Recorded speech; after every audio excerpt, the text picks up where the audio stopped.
أعوذ بالله من الشيطان الرجيم. بسم الله الرحمن الرحيم.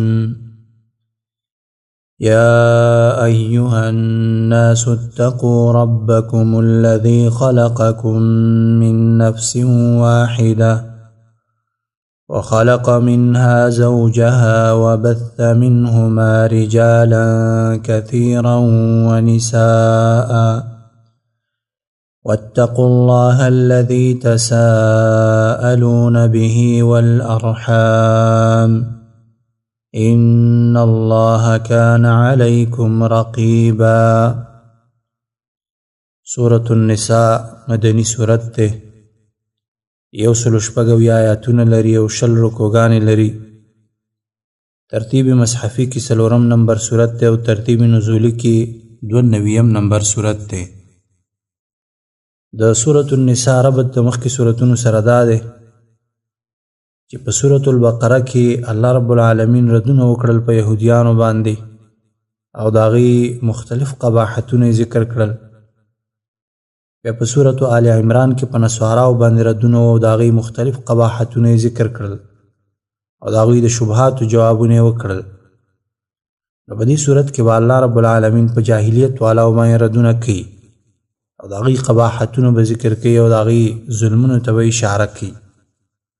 د سورة النساء دعوه دا ده چې دې صورت کې الله رب العالمین هغه امور ذکر کوي چې په هغه باندې دفع د ظلمونو راځي. د ضعیف او کمزور خلکو چې هغه یتیمان دي او داسې نور هغوی نه ظلمونه به الله رب العالمین دفع کوي. د هغې دپاره به بعضې ناشنا امور ذکر کوي او دا 2 قسمه امور دي. یو ته ویلی کېږي امور دپاره د تدبیر منزل، د کورنۍ دپاره بعضې امور الله رب العالمین ذکر کوي چې په هغې باندې دفع د ظلمونو راځي. دویم سیاسی امور، د عسکري نظام د چلولو دپاره الله رب العالمین امور ذکر کوي، هغې دپاره خاص کارونه الله رب العالمین ذکر کوي. دا دعوه دی صورت ته. خلاصم دا ده چې اول نه به الله رب العالمین ترغیب ورکړي راتلونکو احکاماتو ته، بیا به ناشنا امور ذکر کړي دپاره د تدبیر منزل، ناشنا احکامات دي دپاره د دفع د ظلمونو، ضعیفانو کمزورو خلکو باندې د ظلم دفع کولو دپاره ناشنا امور ذکر کوي الله رب العالمین. بسم الله الرحمن الرحیم. بسم الله خاص په امداد د نوم د الله تعالی شروع کوم. الرحمن چې عام مهربانه دی، الرحیم خاص رحم کوونکی ذات دی. یا ایها الناس اتقوا ربکم. د آیت کریمه کې اوس الله رب العالمین ترغیب ورکوي راتلونکو احکاماتو باندې عمل کولو ته. ای انسانانو د الله رب العالمین نه ویریږئ، د خپل رب نه ویریږئ او د خپل رب په احکاماتو او په اوامرو باندې عمل وکړئ. ځکه تاسې خو الله رب العالمین د یو نفس نه پیدا کړي یاستئ، تاسې مخلوق یاستئ، الله پیدا کړی د یو نفس نه او بیا به دې ځمکه کې خواره کړلی. یا ایها الناس ای خلکو، اتقوا ربکم ویریږئ د رب خپلنا، الذي هغه ذات خلقکم چې پیدا کړي یاستئ تاسې من نفس واحدة د یو نفس نه. یو نفس نه مراد آدم علیه السلام دی. آدم علیه السلام نه تاسې پیدا کړئ. وخلق او پیدا یې کړه منها د هغې نه زوجها بیبي د هغې. آدم علیه السلام نه بیبي د هغه پیدا کړه حوا رضی الله عنها. دا د آدم علیه السلام نه پیدا شوي د چپې پختۍ نه. وبث منهما رجالا كثيرا ونساء. وبث منهما او خواره کړي دي منهما د دې دواړو نه رجالا کثیرا نارینه ډېر، ونساء او زنانه. نارینه ډېر او زنانه هم ډېرې د دې آدم علیه السلام او د حوا رضی الله عنها نه خواره کړي دي. معنا دا د هغه نه پیدا کړي او په دې ځمکه کې بیا خواره کړي دي. واتقوا الله او ویریږئ د الله نه، الذي هغه ذات تساءلون چې سوال کوي تاسې به د هغه نه. الله رب العالمین نه تاسې سوال کوي، یا تساءلون تاسې سوال کوي به د هغه په نوم باندې، د الله په نوم باندې تاسې سوال کوي. والارحام او ویره کوي د کټ کولو د خپلولۍ نه، د خپلولۍ پرې کول او د هغې ختمول او کټ کولو نه هم تاسې ویره وکوئ. ځکه دا هم یوه ګناه ده که نه، صله رحمي قطع کول دا جرم دی. ان الله کان علیکم رقیبا، ان الله یقینا الله تعالی کان دی علیکم پتاسی باندې رقیبا ساتون کې، الله پتاسی باندې نگهبان او ساتون کې ذات دی. وآتوا الیتاما اموالهم، ایت کریمه کې وصلی الله رب العالمین اول حکم ذکر کی او غدا دی یتیمانو باندې ظلم مکوئ، هغوی ته خپل مالونه سالم سلامت ور وسپارئ. وآتوا الیتاما ورکوئ یتیمانانو ته اموالهم مالونه د هغوی، ولا تتبدلوا الخبیث او مه بدلوئ پلیت بالطیب د پاک سره، خبیث مال د پاک سره مه یوځای کوئ. معنا دا ده چې د یتیم مال مه اخلئ چې د خپل ځان سره یوځای کړئ او د خپل مال سره خورئ، ځکه د یتیم مال په ناحقه باندې تاسو ته اخیستل دا حرام دی او دا ناروا دی. یا معنا دا ده چې خپل کمزور او خراب مال د یتیم په مال باندې مه بدلوئ. ولا تأکلوا اموالهم او مخرئ مالونه د هغوی الی اموالکم د خپلو مالونو سره، خپل مالونه ورسره ګډ کړئ او بیا د هغوی مالونه په چلول سره خورئ. انه کان حوبا کبیرا، انه یقینا دا کان دا حوبا کبیره ګناه لویه، دا لویه ګناه ده چې د یتیم مال هغه په چلول باندې او د خپل مال د ګډون په طریقه باندې خورئ. وان خفتم الا تقسطوا فی الیتاما، ایت کریمه کې الله رب العالمین بل حکم ذکر کړي دپاره د دفع د ظلم. عورت کې په هغه طریقه د جاهلیت والاو چې کله به جاهلیت والاو ته یوه یتیمه جنۍ پاتې شوله او د هغه سره به مال و او هغه به بدرنګه وه، نو دا جنۍ به یې نه خپله نکاح کوله، خپل زوی ته به یې نه نکاح کوله او نه به یې بل چا ته پرېښودله. ولې؟ ځکه چې د سره به مال و هغه مال بل چېرته وي نه سي، دې د وجې نه به یې دا معلقه پرېښودله. الله رب العالمین فرمایي چې داسې مه کوئ. وإن خفتم او که ویریږئ تاسې الله تقسطو چې انصاف به ونه کړئ فی الیتاما په یتیمانو جنکیانو کې، فانکحوا نو نکاح وکئ ما د هغه سره طاب لکم چې خوښې وي لکم تاسې لره، یا ما طاب هغه چې حلال وي لکم تاسې لره، من النساء د نورو زنانو نه مثنا دوه دوه وکئ و ثلاثه او درې درې و رباعه او څلور څلوره، دوه وکئ درې وکئ څلور وکئ، دا تاسې دپاره جایز ده. آیات دلیل دی په دې باندې چې نارینه دپاره تر څلورو ښځو پورې جواز لري، دا جایز ده. د هغه نه اخوا ښځې بیا نشي کولی، ازادې ښځې که وینځي ساتي نو د هغې کوم منع نشته دی. فإن خفتم نو که ویریږئ تاسې الله تعدلو چې انصاف به ونه کوي فواحدة نو یوه زنانه هم کافي ده، یوه نکاح دا هم کافي ده. او ما ملکت یا د هغه وینځو سره ملکت چې مالکان دی ایمانکم خلاصونه ستاسې، مراد وینځي دی که وینځو سره نکاح کوي نو دا هم صحیح ده. ذالک دا ادنا ډیره نږدې ده الله تعولو چې تاسې به ظلم ونه کوئ، یا الله تعولو تاسې به د حق نه وانه وړئ. دا طریقه دا ډیره نږدې ده چې د حق نه به تاسې نه وړئ او ظلم به تاسې نه کوئ. وروسته آیت کریمه کې الله رب العالمین اوس بل حکم ذکر کوي او حاصل د دې حکم دا دی چې زنانو ته مهر ورکوئ. مهر زنانو ته ورکوئ دا د هغوی حق دی، که په خپله خوښه باندې یو څه شی تاسې ته معاف کوي نو هغه جدا خبره ده. مهر دا زنانو حق دی، ولو که لږ وي یا زیات وي، چې څومره مهر یې تعین کړلو په کار دا ده چې هغه هغوی ته ورکړی شي او دا د هغوی حق دی، د بل چا حق ورسره نشته. حدیث کې راځي ولو خاتما من حدید، اگر که د اوسپنې یوه ګوتمه وي او چې په مهر کې مقرر کړلو نو دا د همغې حق دی، بیا نه ورسره د خسر کار شته او نه د خواښې ورسره کار شته او نه د بل چا اختیار پکې شته. که ښځې په خپله طبع باندې خاوند ته یو څه معاف کوي نو کولی شي. وآتوا النساء ورکوئ زنانو ته صدقاتهن مهرونه د هغوی نحلتن په خوشحالۍ سره، مهرونه په خوشحالۍ سره هغوی ته ورکوئ.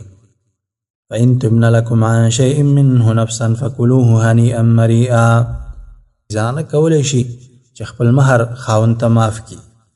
فإن تبن که دوی معافي وکړي لکم تاسې ته عن شیء د څه څیز منه د هغې نه نفسا په خپله خوښه باندې، فکلوه نو خورئ هغه هنیئا مریئا، هنیئا په مزې سره، مریئا بې نقصانه، هغه په مزې او بې نقصانه یې تاسې خوړلی شي. زنانه کولی شي خپل مهر یا د مهر نه یوه حصه دا معاف کړي خاوند ته، نو دا کولی شي. ولا تؤتوا السفهاء اموالکم التي جعل الله لكم قیاما. ایت کریمه کې اوس الله رب العالمین بل حکم ذکر کړي او هغه دا دی سفها او بیا عقل ته مالونه مو ورکوي چې ځای چرته نه کی یتیم دی وړوکی دی یا بیا عقل دی عقل خراب دی لیونی دی هغوی ته مالونه مو ورکوي بلکې د هغوی مالونه تاسې خپله سنبال کړئ تجارت ورته پکې وکړئ او هغوی مالونو تربیت کوئ ولا تؤتوا السفهاء او مو ورکوي کما عقلو ته اموالکم مالونه د هغوی مالونه چې کوم ستاسې په کفالت کې دي هغه هغوی ته مه ورکوئ دلته اموالکم نسبت دوی ته وکړلو د دې د وجې نه چې دا ولی د هغوی د مالونو کفالت کوي نور مراد نه د هغوی مالونه دي چې د هغوی مالونه تاسې مه ورکوئ بعقلو ته التي هغه جعل الله چې ګرځولی دی الله تعالی لکم ستاسې ته قیاما سبب د زندګۍ تاسې ته سبب د ژوند او زندګۍ ګرځولی دی هغه مال هغوی ته مه ورکوئ لیکن د هغې تربیت کوئ او د هغه نه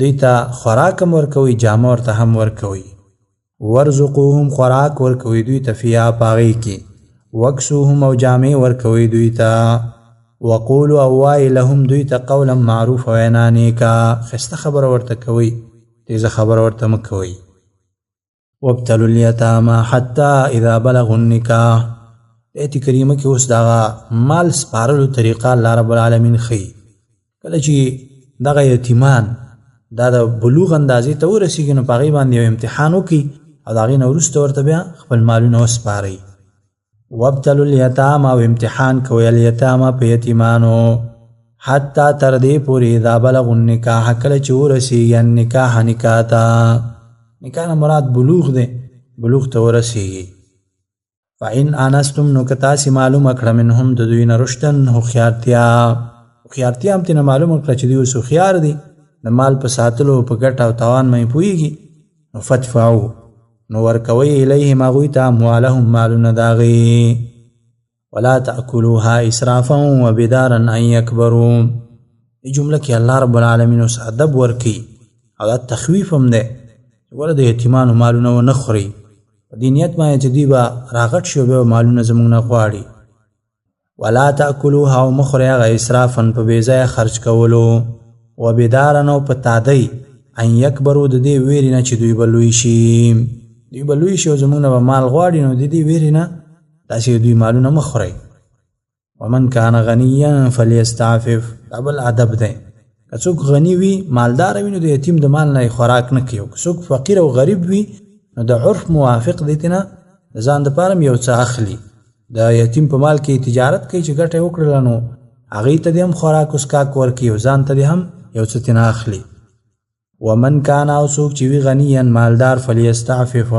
نو ځان دې بچ کړي د یتیم د مال نه ومن کان او څوک چې وي فقیرا محتاج غریب وي محتاج وي فلیأکل نو خوراک دې وکړي بالمعروف په ښایسته طریقې د عرف موافق یا په ښایسته طریقې باندې چې د یتیم مال ته زیان او تاوان هم نه رسېږي فاذا دفعتم الیهم اموالهم د ایت کریمه کې اوس بله طریقه ذکر کړي چې کله یتیم ته مال ورکوي نو ګواهان هم ګوره حاضر کړي هسې نه چې بیا سبا انکار کم جانبونه کړي فاذا دفعتم نو کله چې ورکوي تاسې الیهم هغوی ته اموالهم مالونه د هغوی فاشهدو نو ګواهان ونیسئ علیهم په هغوی باندې په هغوی باندې ګواهان ونیسئ ګواهان پرې باندې قایم کړئ وکفا بالله حسیبا او پوره دی الله تعالی حسیبا حساب کوونکی الله ښه حساب کوونکی دی څوک چې ظلم کوي زیاتې کوي الله رب العالمین به د هغوی سره حساب کوي للرجال نصیب مما ترک الوالدان والاقربون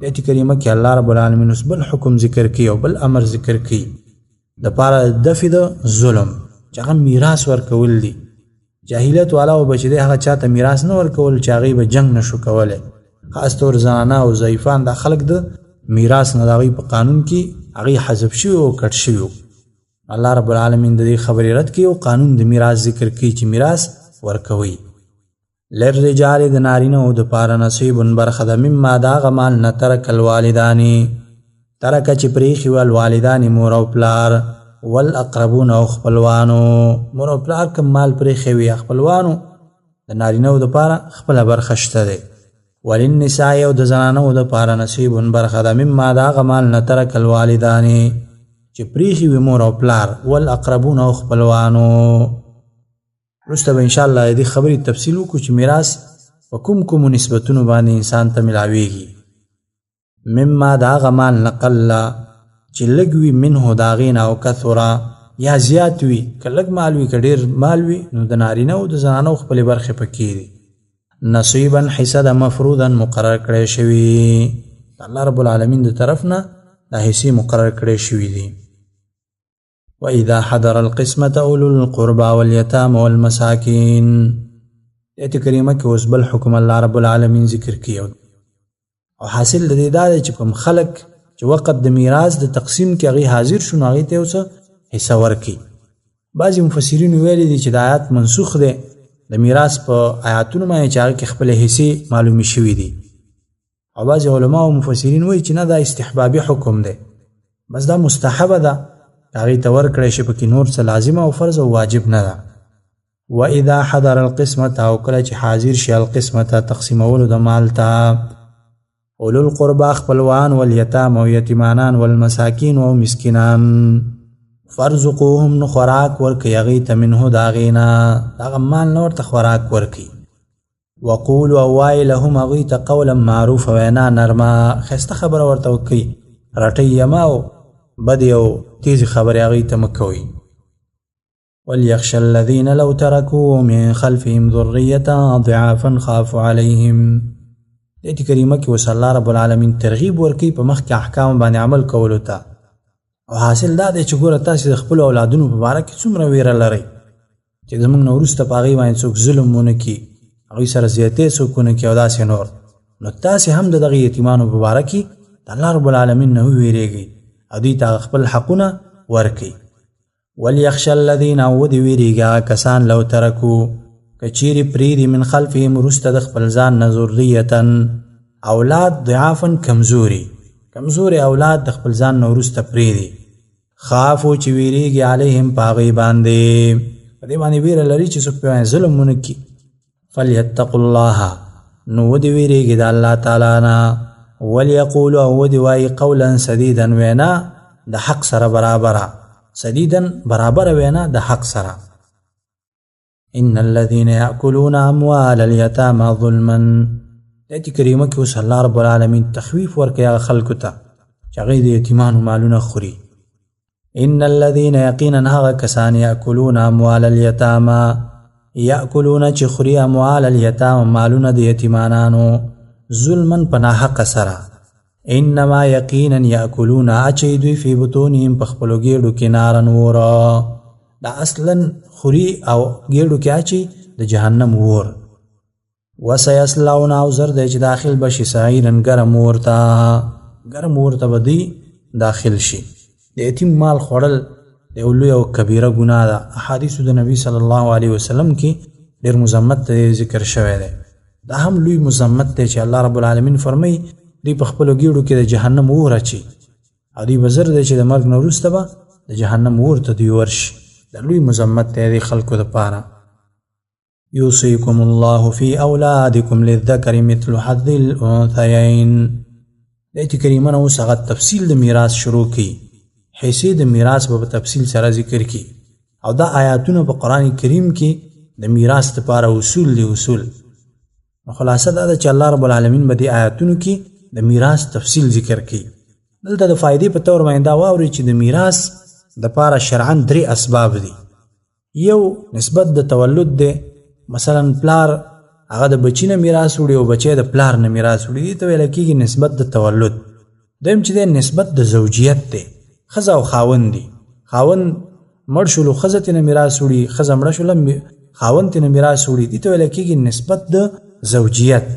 او دریم چې دی نسبت د اخوت دی، د ورورولۍ نسبت دی. د دې نسبتونو د وجې نه دین اسلام کې یو بل میراث وړلی شي. همدې د وجې نه بیا ورثه چې کوم دي هغه 3 قسمه دي. یو ته ویل کېږي ذوی الفروض، دا هغه دي چې قرآن کریم کې د دوی حصص معلوم دي، د آیاتونو کې هم تفصیل راشي وروسته هم راځي. دویم قسمه ورثه ورته ویل کېږي عصبه، د مړي نږدې خپلوانو ته عصبه ویل کېږي. عصبه هغه دي چې ذوی الفروضو نه کومې حصې باقي پاتې شي نو هغه به عصبه ورته ورکولی کېږي. او دریم قسمه خلک د ورثو نه هغه ذوی الارحام دي. آخر د صورت کې به الله رب العالمین هغه ته هم اشاره وکړي. نو دلته به د میراث تفصیل ذکر کیږي او تفصیلی حصے به د میراث ذکر کیږي. او دا اصل کې رد په جاهلیت والاو باندې چې هغوی مخکې د خبره وشول الرجال نصیب مما ترک الوالدان والاقربون، هغه کې تشریح وکړه چې هغوی به ضعیفانو ته، زنانه او نابالغ او معذوره کسانو ته هغوی میراث نه ورکولو. الله رب العالمین اصلا د جاهلیت والاو باندې رد کوي. یوصیکم الله، کلک حکم درکوي تاسو ته الله تعالی فی اولادکم په باره د میراث د اولاد ستاسې کې، للذکر مثل حظ الانثیین. د جمله کې اوله مسله الله رب العالمین ذکر کوي او حاصل د دې مسلې دا دی چې د نارینه دپاره به د دوو زنانو په اندازه باندې میراث وي. د دوو زنانو په اندازه باندې به د نارینهو دپاره میراث وي. د دې مثال دا دی، یو سړی یو ښځه مړه شوله او د هغې نه یو زوی یو لور پاتې شوله. دا ټول مال به راواخیستلی شي، 3 حصې به شي. دا 2 حصې به چې دی د زوی ته ورکوي، یوه حصه به د لور ته ورکوي. نو 2 برخې دا د سړي کېږي او یوه برخه د زنانه کېږي. نو معنا دا ده چې یو نارینه ته به د 2 زنانو په اندازه باندې برخه په میراث کې ملاویږي. دا د الله رب العالمین قانون دی. فإن كن نساء فوق 2 فلهن ثلثا ما ترك. دې جمله کې الله رب العالمین اوس دویمه مسله ذکر کوي. یو سړی یا زنانه وفات شول او د هغه نه ورثه وروسته زنانه یوازې پاتې دي، نارینه ورسره نشته دی، مذکر نشته، یوازې زنانه پاتې دي. نو حاصل او خلاصه دا ده که چېرته دوی 2 زنانه وي یا د 2 نه زیاتې وي، نو 2 برخې د دوی دپاره ټول مال به 3 برخې کې 2 برخې به دوی ته ورکړي. که هر څو زنانه وي 2 وي او د 2 نه زیاتې وي، نو دوی به په خپلو مابین کې سره تقسیم کړي او پاتې یوه برخه هغه به عصبو ته پرېږدي، خپلو خپلوانو ته یې پرېږدي. او که چېرته یو سړی یا ښځه وفات شوله او د هغې نه یوه لور پاتې شوله، نور بچیان ورسره نشته دی، نارینه او دارنګه نورې خویندې ورسره نشته، نو بیا به د هغه دپاره نیم مال وي. نیم مال به ده ته ورکړي، نیم به پرېږدي، هغه بیا عصبو ته پاتې کېږي، خپلو خپلوانو ته پاتې کېږي. فإن كن نو کوي نساء زنانه فوق 2 زیاتې د 2 نه 2 وي یا د 2 نه زیاتې وي، فلهن نو دوی لره ثلثا 2 حصې دي ما د هغه مال نه ترکه چې پرېښی وي مړي چې کوم مال پرېښی وي نو دوی دپاره به 2 حصې ورکړی شي، یوه حصه به عصبو ته پرېښودلی شي. وإن كانت او کوي واحدة یوه فلها النصف نو هغې لره نیمه برخه ده. یوه لور پاتې شوله نو هغې ته به نیمه ورکولی کېږي او نیم مال چې پاتې شو نو هغه به عصبو ته ورکولی کېږي. ولأبویه لكل واحد منهما السدس. د جملې نه وروسته اوس میراث د مور او پلار ذکر کوي. تر اوسه پورې ګوره اولاد میراث وړلو د مور او پلار نه، خو اوس اولاد وفات شي، لور وفات شي، زوی وفات شي، نو مور او پلار ته نه څرنګه میراث وړي د هغې تفصیل کوي. او دا 4مه مسله ده. او حاصل د مسلې دا دی که یو شخص چېرته مړ شولو او د هغه مور او پلار پاتې شولو، خو په دې شرط باندې چې د سړي او د دې مړي بچیان هم وي، نو بیا به مور او پلار ته 6مه برخه ورکولی کېږي. نو مور او پلار ته 6مه برخه ورکړی شوه، باقي مال به چې دی په بچیانو باندې تقسیمېږي. یوازې زامن یې وي نو مال یې د زامنو دی، او که چېرته زامن او لورګانې دواړه وي نو بیا په هغه قانون باندې چې للذکر مثل حظ الانثیین 2 برخې به نارینه ته ورکولی کېږي، یوه برخه به زنانه ته ورکولی کېږي. په دې طریقه باندې به مال تقسیموي. ولأبویه او د مور او پلار دپاره لکل واحد د هر یو لره منهما د دواړو نه السدس 6مه برخه ده. مما د هغه مال نه ترکه چې پرېښی وي د مړي چې کوم مال پرېښی وي نو مور او پلار ته به 6مه برخه ملاویږي. او په دې شرط ان کانه که چیرې وي له د هغه لره ولدن اولاد وي، فإن لم يكن له ولد وورثه أبواه فلأمه الثلث. دغه اوس 5مه مسله ذکر کړي. که شخص مړ شو مور او پلار یې پاتې دي خو دې سره اولاد نشته دی، نو بیا به د دې مور ته ثلث 3مه برخه ملاویږي. او د پلار حصه به دلته نه ده ذکر کړي، معنا دا ده چې هغه 2 ثلثه کم پاتې دي نو هغې بیا د پلار حصه ده، هغه به ټول بیا پلار ته ورکولی کېږي. فإن لم يكن او که چېرته نه وي له هغه لره ولد اولاد وورثه او وارثان د ابواه مور او پلار د دوی فلأمه نو د مور د هغه لره الثلث 3مه برخه ده، هغې مور ته به 3مه برخه ورکولی کېږي. پلار یې نه دی ذکر کړی نو هغه 2 برخې چې کومې پاتې شي نو هغه به پلار ته ورکولی کېږي. فإن كان له إخوة فلأمه السدس. دې جمله کې اوس 6مه مسله ذکر کړي. او حاصل د دې مسلې دا دی چې یو شخص وفات شو، مور او پلار یې ترنه پاتې دي، نور اولادونه یې نشته دی، خو د دې ترڅنګ د دې سړي چې دا کم مړ شوی دی د ده ورونه پاتې دي. په دې صورت کې بیا مور شپږمې برخې ته راښکته کېږي، مخکې درېیمه برخه وه، نو اوس به شپږمه برخه هغه ته ملاویږي. فإن کان پس که وي له هغه لره اخوتون ورونه، دې مړي لره ورونه وي، فلأمه السدس، نو د مور د هغې لره السدسو شپږمه برخه ده، د هغې د مور لره شپږمه برخه ده. من بعد وصیة یوصي بها او دین، دا جمله د مخکې میراث سره تعلق لري چې دا میراث او دا حصې به هغه وخت ورکولی کېږي کله چې وصیت د مړي د میت هغه وصیت عملي شي او دارنګه قرض ادا شي.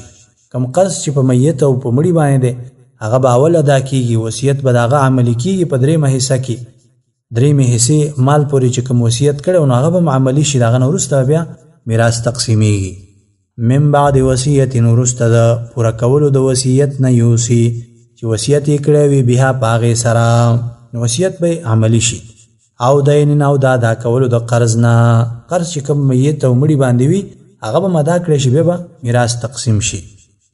آباؤکم و ابناؤکم لا تدرون ایهم اقرب لکم نفعا، دې جمله کې الله رب العالمین اوس علت او حکمت د دې تقسیم د میراث ذکر کوي. الله رب العالمین دا انسانانو ته نه دی حواله کړی بلکې تقسیم خپله کړی دی. ولې؟ انسان نه پوهېږي په مصالحو باندې، حکمتونو باندې نه پوهېږي، نو الله رب العالمین حکیم ذات دی، مصالحو باندې پوهېږي، حکمتونو باندې پوهېږي، نو ځکه هغه دا تقسیم کړی دی. آباؤکم پلاران ستاسې، و ابناؤکم او زامن ستاسې، لا تدرون نه پوهېږئ تاسې، ایهم چې کوم یو د دوی نه اقربو ډېر نږدې دی لکم تاسې ته نفعا په فایده کې، فریدتن حصې مقرر کړی شوي دي من الله د طرفه د الله نه. ان الله یقینا الله تعالی کان دی علیما پوهه، حکیما حکمتون والا ذات دی. ولکم نصف ما ترک ازواجکم ان لم یکن لهن ولد، ایت کریمه کې اوس الله رب العالمین میراث په هغه نسبت د زوجیت باندې ذکر کړي، ښځې او خاوند به څرنګه میراث ته یو بل نه وړي. نو اوله مسله دې جمله کې ذکر کړي. خلاصه دا ده که یو زنانه وفات شوه، که چېرته دې زنانه اولادونه نو بچیانې نو دې خاوند ته به نصف نیم مال ورکولی کېږي. ولکم او تاسې لره نصف ما، نیم د هغه مال دی ترکه چې پریښي وي ازواجکم بیبیانو ستاسې ښځو پریښي وي، نو تاسې ته به نیم مال درکولی کېږي، خو په دې شرط باندې ان لم یکن که چیرې نه وي لهن د هغوی دپاره ولدون اولاد، د هغوی اولاد نه وي، لورګانې یا زامنې نه وي، اولاد مسیانو ته هم شامل دی. فإن کان لهن ولدون، دې کې اوس دویم صورت او دویمه مسله ذکر کوي. زنانه وفات شوله خو لیکن د دې زنانه اولادونه هم شته، نو بیا به خاوند ته څلورمه حصه ملاویږي. فإن کان پس که وي لهن هغوی دپاره ولدون اولاد یې وي، فلکم نو تاسې دپاره الربع څلورمه حصه ده، مما د هغه مال نه ترکنه چې پریښي وي دې زنانو، ستاسو بیبیانو پریښي وي، د هغې نه څلورمه حصه بیا ستاسې دپاره ده. ومن بعد وصیت، وروسته د پوره کولو د وصیت نه، یوصینا چې وصیت کړی دی دوی بها په هغې سره، دوی چې کوم وصیت کړی وي هغه به اول عملي شي.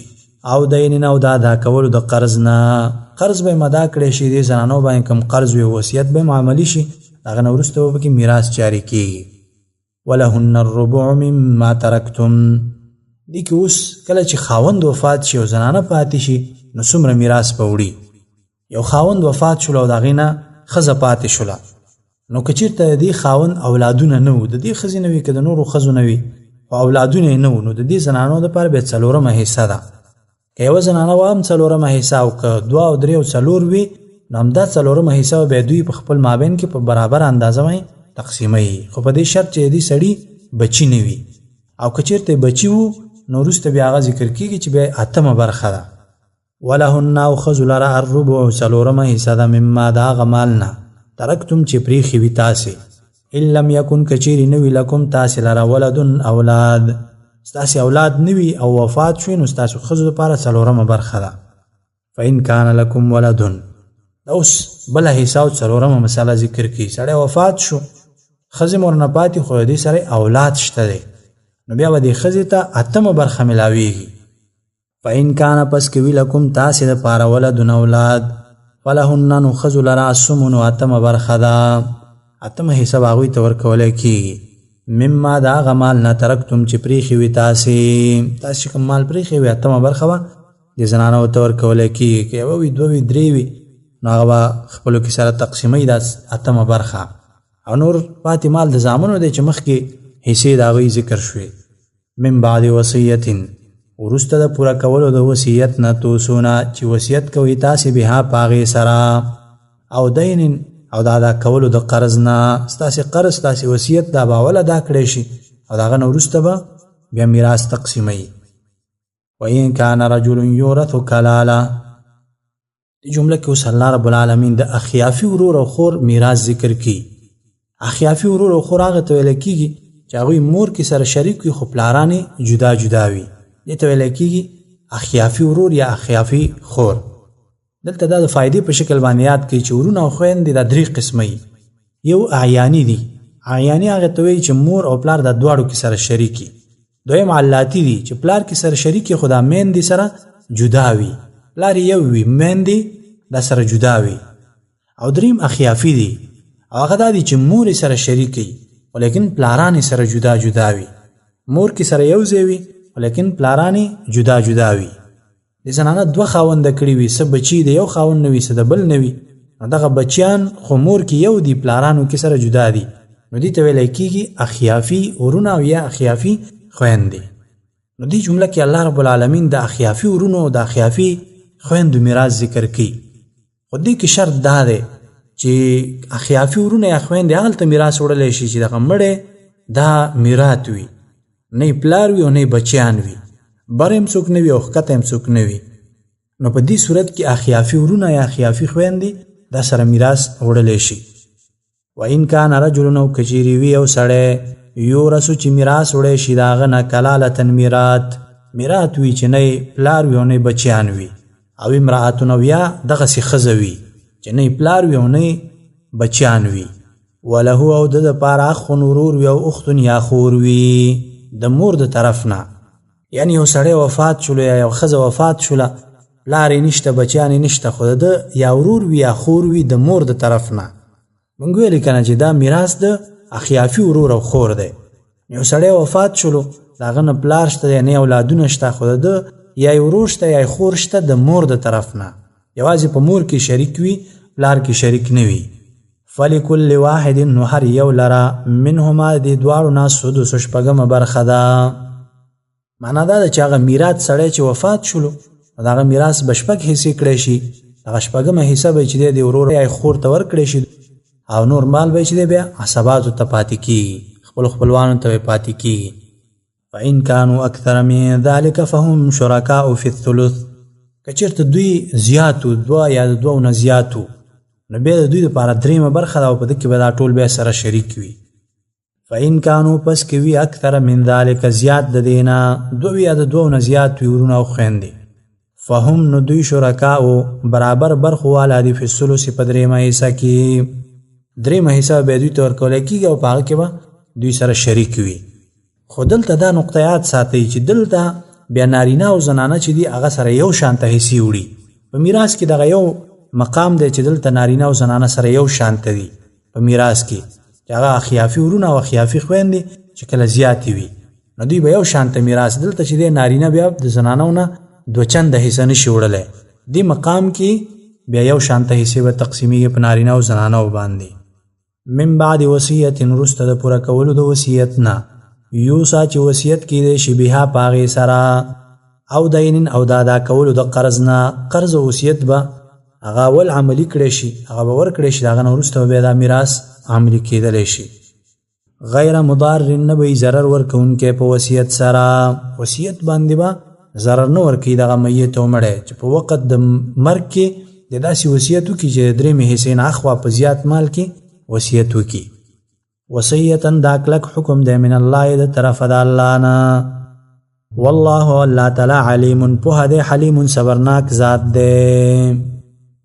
تلك حدود الله ومن يطع الله ورسوله يدخله جنات. دې کریمه کې الله رب العالمین اوس بشارت او زیری ورکړي هغه چاته دې احکامات باندې او خاص طور د میراث په احکامات باندې عمل کوي.